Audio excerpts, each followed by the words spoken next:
parfois ko cankun kun huttitiɗa kun ko kunɗo yolatama singleton gibawo perkiti mawɓe ɓen o wari ɓe telen koya to information ji buyno jindude woɓɓe noynde o nangama telen pama laapu woɓɓe noynde himo suuɗi e nder Conakry mais ɗum ɗon fof ko information ji fenandeji hon woni information ji gongaji ɗin hande singleton notino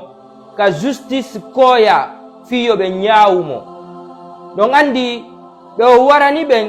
famille ɓen ɗon o daɓɓi avocat ɓe ko wawa defandugol mayɗo maɓɓe on par ce que selon ko ɓe inni kon wo singleton yawike ɓe ɗum non ko gonga selluka non si goɗɗo waranima tawi himo itti yiide a sikka ina tagaɗo waranma ɗum no metti singleton o hoolike ha joni o naɓi hoore makko ko duwaka hewtugol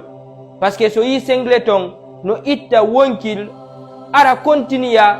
piiji makko ɗin ka réseau sociaux a comme si na wonkil neɗɗo o itti ko par ce que no ka hoore makko no woodi ko o tippi mais e ngal ɗo laaɓanayi en si tawi justice o waɗa golle maɓɓe ɗen e si tawi ɓe watta mais piyu gotum Allah no mari doole ɓuri fof piiji gono ton wona no sikkirɗa non ɗi yaltirta buyno sikkude singleton wawata sokede nder koko waɗi ɗo mais dans la vie on sait jamais par ce que Allah subhanahu wa taala himo wawi accude goɗɗo bewa ha gayna bewde o adda piwum to so kunni ko cippinamo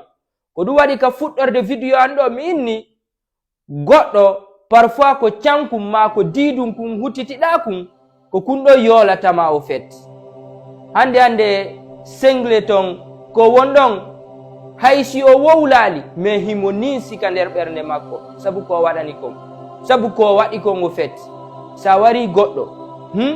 wara goɗɗo holla kadi bewre hoore ko warɗa on ɗon kon wallahi billahi piiji ɗi no wawi yaltutude koyen sikkano